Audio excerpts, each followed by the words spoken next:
எனக்கு மிகுந்த கவலை அளிப்பது அண்ணன் கலைஞருடைய நிலைமைதான். நான் ஒப்புக்கு சொல்லலை, உண்மையிலே வருத்தப்பட்டு இங்கே காலையில் என்னுடைய சகோதரர்கள்ட்ட எல்லார்ட்டையும் நான் ரொம்ப வருத்தப்பட்டு சொன்னேன். அதாவது அண்ணன் கலைஞர் ஒரு செய்தியை சொல்லுகிறார், வேறொரு கட்சி மறுத்து சொல்லு. இப்போ நான் விமர்சனம் பண்ணுறேன், ஏன் இப்படி கலைஞர் சொல்கிறாரு, நாளைக்கு அது நடக்குமா நடக்காதாங்கிற நிலைமையிலே அவர் சொல்கிறாரு. தேசிய முற்போக்கு திராவிட கழகத்தோட பேச்சுவார்த்தை நடைபெறுகிறது, அவர்கள் எங்களோடு வருவார்னு சொல்கிறாரு.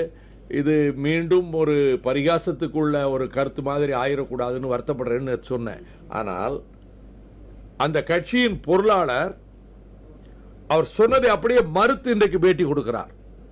கலைஞர் சொல்லுகிறார் பத்திரிகையாளர்களிடம், தொலைக்காட்சியிடம், தேசிய முற்போக்கு திராவிட கழகத்துடன் பேச்சுவார்த்தை நடைபெற்றுக் கொண்டிருக்கிறது, அவர்கள் எங்கள் கூட்டணிக்கு வருவார்கள் என்று நான் நம்புகிறேன் என்று நேற்றைக்கு மாவட்ட செயலாளர்கள் கூட்டம் முடிந்ததற்கு பிறகு தொலைக்காட்சி பத்திரிகையாளர்களிடம் கலைஞர் அவர்கள் சொன்னார்கள்.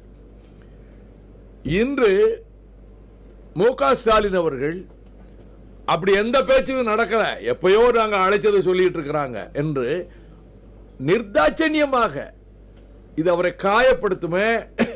அவர் சொன்னதை நம்மளே ரெஃப்யூட் பண்றோமே, நம்மளே அதுக்கு நேர் எதிராக சொல்றோமே. கட்சி தலைவர் இப்படி சொல்லி இருக்கும் போது பேச்சுவார்த்தை நடைபெற்றுக் கொண்டு இருக்கிறதுன்னே சொன்னார். கிளியரா வந்திருக்கு, எல்லா பேப்பர்லயும் வந்திருக்கு.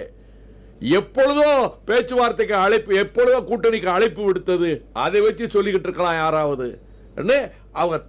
அவர் கட்சி தலைவரையே இன்டைரக்டா ஹிட் பண்றார். என்ன ஆத்திரத்தில் அவர் இதை ஹிட் பண்றாருன்னு தெரியல. இந்த மாதிரி நிலைமை எனக்கு தெரிய திராவிட முன்னேற்ற கழகத்தில் ஏற்பட்டதே கிடையாது.